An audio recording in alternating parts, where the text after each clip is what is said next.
Shalom saudaraku sekalian, salam sejahtera. Kebenaran hari ini berjudul Merindukan Kerajaan Surga. Sejak dini anak-anak harus mengetahui bahwa rumah abadi setiap manusia ada di surga, bukan di bumi. Ini hal yang harus diwariskan oleh orang tua kepada anak-anak, ya. Melanjutkan apa yang saya telah sampaikan hari yang lalu, di mana orang tua mewariskan kepada anak-anak kerinduan akan kerajaan Allah, kerinduan pada kerajaan surga seperti yang diajarkan Tuhan Yesus kepada murid-muridnya. Tuhan Yesus berkata, di rumah Bapakku banyak tempat tinggal, sebab aku pergi ke situ untuk menyediakan tempat bagimu. Dan apabila aku telah pergi ke situ dan telah menyediakan tempat bagimu, aku akan datang kembali dan membawa kamu ke tempatku, supaya di tempat di mana aku berada, kamu pun berada. Saudaraku, dengan pernyataannya ini, Tuhan Yesus menunjukkan adanya dimensi kehidupan yang tidak dikenal oleh dunia. Inilah dimensi hidup keabadian yang menjadi tujuan atau fokus kehidupan orang percaya. Dengan dimensi hidup ini, orang percaya menjadi manusia hari esok. Ya, manusia hari esok, bukan manusia hari ini. Ya, memang kita masih hidup di dunia, hidup di bumi hari ini. Tetapi kita mempersiapkan diri untuk menjadi manusia hari esok. Tuhan menjanjikan kepada kita bahwa ada tempat tinggal abadi yang disebut sebagai rumah Bapa. Kelak Tuhan akan membawa semua orang percaya yang mengikuti jejaknya masuk di dalam rumah Bapa. Kerinduan Tuhan adalah di mana Yesus berada, di situ kita juga berada. Di mana ada Tuhan Yesus, kita juga berada. Ini kerinduan Tuhan. Jika orang percaya tidak merindukan rumah Bapa, maka hal itu adalah sebuah pengkhianatan terhadap Tuhan. Ya, bagaimana? Bukan pengkhianatan. Kalau Yesus sendiri, Tuhan kita Yesus Kristus ingin di mana Dia ada, kita ada, tapi kita tidak ingin bersama Tuhan, kan pengkhianatan itu. Tapi kita tidak berbuat begitu, ya. Kita harus merindukan, mengalami perjumpaan dengan Tuhan. Nah, orang tua tidak boleh takut mengajarkan kepada anak-anaknya tentang rumah abadi ini, mengenai langit baru, bumi baru.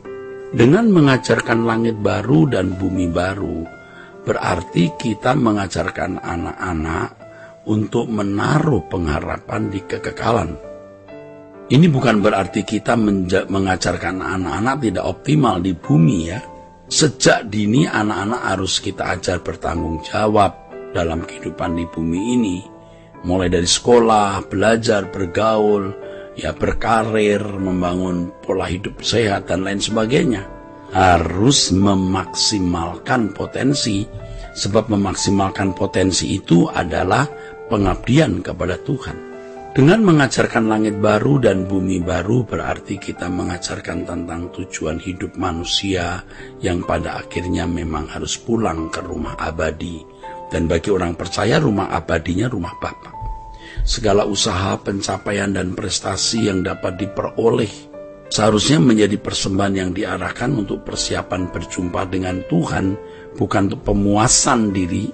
Dengan mengajarkan kehidupan yang akan datang kepada anak-anak, sebenarnya kita sedang membangun pengharapan yang kokoh bagi hidup anak kita di masa mendatang. Dan ingat, Alkitab berkata bahwa pengharapan itu adalah sauh yang kuat dan aman bagi jiwa kita yang telah dilabuhkan sampai ke belakang tabir. Itu Ibrani 6 ayat 19. Pengharapan di sini menunjuk pada pengharapan akan langit baru dan bumi baru di mana Kristus ada. Dikatakan bahwa pengharapan terhadap hidup yang akan datang itu seperti sauh yang kuat, sauh yang aman bagi jiwa manusia, ya. Hal ini berarti jika seseorang memahami adanya kehidupan yang akan datang, orang itu memiliki kekuatan jiwa yang kokoh dalam menghadapi berbagai pergumulan hidup ini.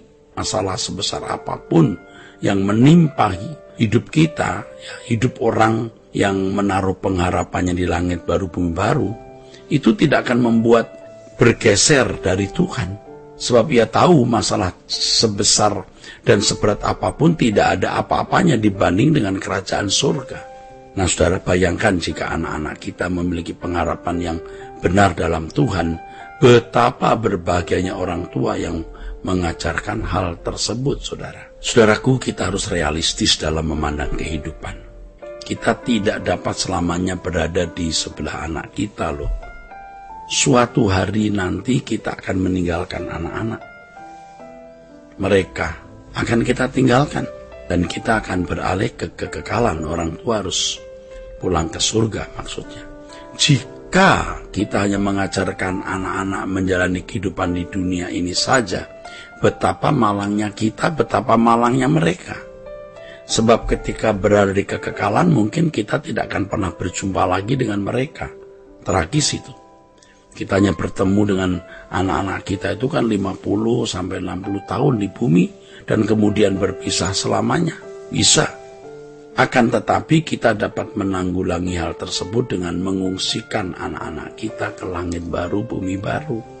Mengungsikan di sini maksudnya dengan mengajarkan mereka untuk merindukan dan berjuang masuk ke dalam kerajaan surga dan menaruh pengharapan di langit baru, bumi baru. Saudaraku, berarti kita mengungsikan mereka untuk membangun sebuah keluarga abadi, bukan hanya di bumi, tapi juga di kekekalan. Sehingga kematian tidak dapat memisahkan kita dengan anak-anak kita. Kematian menjadi tidak tragis, seperti orang-orang yang tidak memiliki pengharapan. Justru kematian itu merupakan masa transisi atau transisi masuk kehidupan yang sesungguhnya yang Allah sediakan. Untuk ini, saudaraku, anak-anak harus terlebih dahulu melihat jejak orang tuanya yang tidak mencintai dunia, jejak orang tuanya yang berkemas-kemas pulang ke surga. Saudaraku, mustahil ya mengajak anak untuk merindukan kerajaan surga kalau orang tuanya sendiri masih mencintai dunia dan tidak merindukan kerajaan surga. Tuhan harus menjadi segalanya dalam hidup ini, sehingga kita rela mempersembahkan hidup kita tanpa batas untuk Tuhan. Dengan demikian, setiap orang tua yang ingin melihat anak-anaknya berhasil di kekekalan harus berani melangkah terlebih dahulu untuk tidak mencintai dunia. Langkah ini dimulai dengan kesungguhan untuk melepaskan segala sesuatu, melepaskan segala keterikatan dengan dunia ini. Saudara, kita tidak boleh ya merasa memiliki apapun di bumi ini selain Tuhan dan kerajaannya. Kita harus hidup dalam pemikiran seolah-olah besok kita akan meninggal. Ya, seakan-akan kita tidak memiliki waktu lagi. Makanya kita harus tetap terus berjaga-jaga secara benar. Hanya dengan cara inilah kita dapat melepaskan segala sesuatu dan mengarahkan hati pada kekekalan. Ya, seperti Tuhan Yesus bukan berasal dari dunia ini, kita pun bukan berasal dari dunia ini.